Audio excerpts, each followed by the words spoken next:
नमस्कार मैत्रिणींनो, घरची सोपी रेसिपीत आपल्या सर्वांचे स्वागत आहे. आज आपण काहीतरी युनिक असा पदार्थ बनवणार आहोत, जो की मुलांना शाळेच्या टिफिनसाठी ते घरी पोटभरी खाण्यासाठी असा नाश्ता आहे. तर मैत्रिणींनो, ही डिश खूपच टेस्टी होणार आहे आणि यात आपण ब्रेड आणि छास यांच्यापासून ही डिश तयार करणार आहोत. तर चला बघूया आता ही रेसिपी कशी बनवतात. तर सर्वात आधी मी या ठिकाणी अर्धा कप दही घेतलेली आहे. जर तुमच्याकडे असा मेजरिंग कप नसेल तर तुम्ही 125 ml दही घेऊ शकता. आता त्याच कपमध्ये आपण पाणी घालून घेणार आहोत. आता मी त्या अर्धा कप पाणी घातलेलं आहे, म्हणजे 1/4 कप पाणी घालून घेतलेलं आहे. दहीला छान फेटून घ्यायचं आहे. दही क्रीमी टेक्स्चरची असली पाहिजे, जेणेकरून आपली डिश अजून टेस्टला छान लागते. आता या ठिकाणी मी 3 ब्रेड घेतलेले आहेत आणि त्यांना छान यात डिप करून घेणार आहोत. आणि आता मी यात आणखीन अर्धा कप जे उरलेलं पाणी होतं ते ॲड केलेलं आहे. आता ब्रेड सोक झालेले आहेत त्यात. तर आता मी त्यांना मिक्सीमध्ये घालून घेणार आहे आणि त्यांची पेस्ट बनवून घेणार आहे.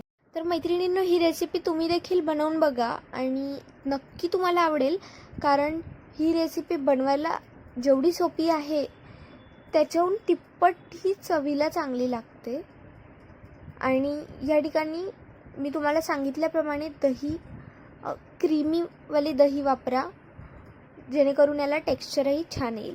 आता बघा, ज्या कपने आपण दही घेतलेली म्हणजे अर्धा कप या ठिकाणी मी रवा घालून घेतलेला आहे. आणि आता आपण याला छान बारीक करून घेणार आहोत, त्याची पेस्ट करून घेणार आहोत. बघा, एकदम फाईन पेस्ट करून घ्यायची आहे.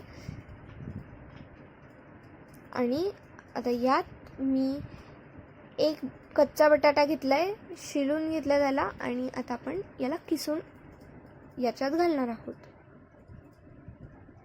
या ठिकाणी मी चॉप केलेले 1 वाटी गाजर घातलेला आहे. तुम्हाला जर शिमला मिरची असेल, टमाटा असेल, कांदा असेल, अशा भाज्या असतील त्यासुद्धा तुम्ही घालू शकता. तर या ठिकाणी मी 1 वाटी कोथिंबीर घातली आहे बारीक चिरून. आणि या भाज्यांना आता आपण ह्या बॅटरमध्ये मिक्स करून घेणार आहोत. तुम्ही यात वाटाणे, फरसबी अशा भरपूर भाज्या घालू शकतात, पण या ठिकाणी मी फक्त गाजर आणि बटाटा घातलेला आहे. आता यात आपण चवीनुसार मीठ घालून घेत आहोत आणि याला छान मिक्स करून घेणार आहोत. मैत्रिणींनो, हे बॅटर आपल्याला जास्त पातळही करायचं नाही. बघा, थिकनेस तुम्हाला कळतच असेल, थोडी घट्टच ठेवायची आहे. आणि आता यात आपण 3/4 कप जे आहे तांदळाचं पीठ घालून घेत आहोत. हळूहळू करून घालायचं आहे आणि त्याच्यात गाठोड्या तयार नाही झाल्या पाहिजे.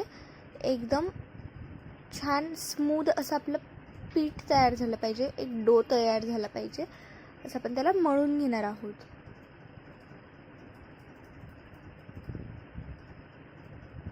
त्यामुळेच मी म्हणाले की आपल्या बॅटरची थिकनेस जास्त हवी, ते पातळ नको.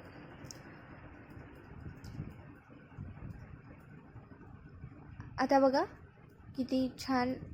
आणि आपला हा डो पण जर तुम्हाला वाटत असेल की थोडा पातळ झालेला आहे, तर त्यात तुम्ही आणखीन थोडं तांदळाचं पीठ ॲड करू शकता, जेणेकरून आपलं पीठ जरा घट्ट होऊन जाईल. आता बघा, अशा प्रकारे आपला डो तयार झालेला आहे.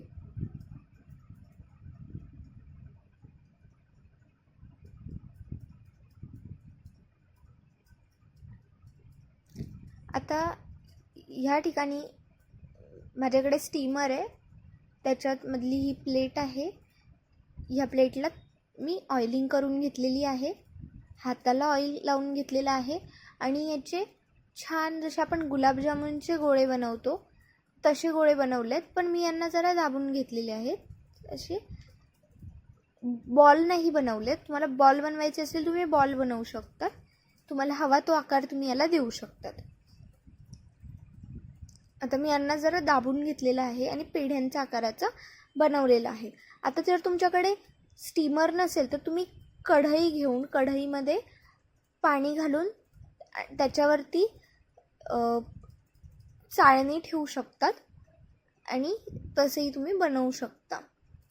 आता बघा, या ठिकाणी मी बॉल्स बनवून घेतलेले आहे आणि त्यावर झाकण ठेवलेलं आहे.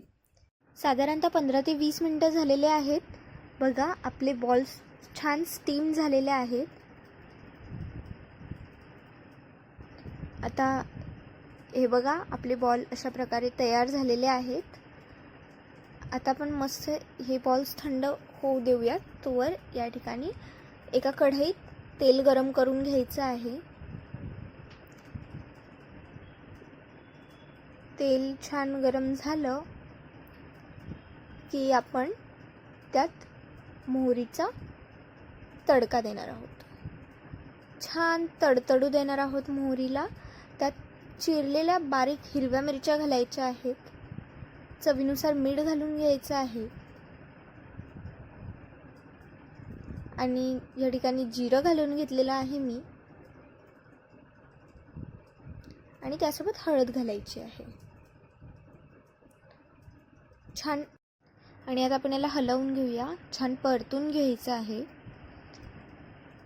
मिरचीचा जो तिखटपणा आहे हा या तेलात आता उतरलेला आहे आणि आता म्हणून यात आपण आपले जे बॉल्स आहेत थंड झालेले आहेत ते आपण यात घालून घ्यायचे आहेत.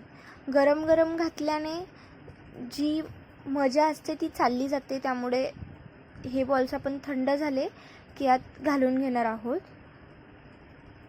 बघा, छान फ्राय करून घ्यायचे आहे त्यांना. आता आपण परतवून घेऊया. बघा, छान आपल्या तडक्याची कोटिंग प्रत्येक बॉलला झाली पाहिजे आणि याला आपण अशा प्रकारे परतवून घ्यायचं आहे. या ठिकाणी मी एक्स्ट्रा कोटिंग म्हणून तीळ घातलेली आहे. तीळ ऑप्शनल आहे, पण मी म्हणते ती घाला, कारण जेव्हा तीळ ही गरम होते तेव्हा ती एकदम क्रंची लागते. जेव्हा आपण बॉल्स खातो मध्ये तीळ येते तेव्हा त्या तिळीची टेस्ट अगदी आपल्या रेसिपीला एन्हान्स करायला मदत करते. या ठिकाणी वरतून म्हणून मी कोथिंबीरसुद्धा ॲड केलेली आहे. आणि आता आपण याला फ्राय करून घ्यायचं आहे. थोडं परतवून घ्यायचं आहे जेणेकरून तीळ प्रत्येक बॉलला लागेल. आणि जेव्हा ती भाजली गेलेली तीळ जेव्हा दाताखाली येते तेव्हा ही डिश खायला आणखीनच मजा येते. आता बघा, आपली रेसिपी तयार झाली आहे. हिला आपण आता मस्त सर्व करायचं आहे आणि मस्त या डिशचा आस्वाद घ्यायचा आहे.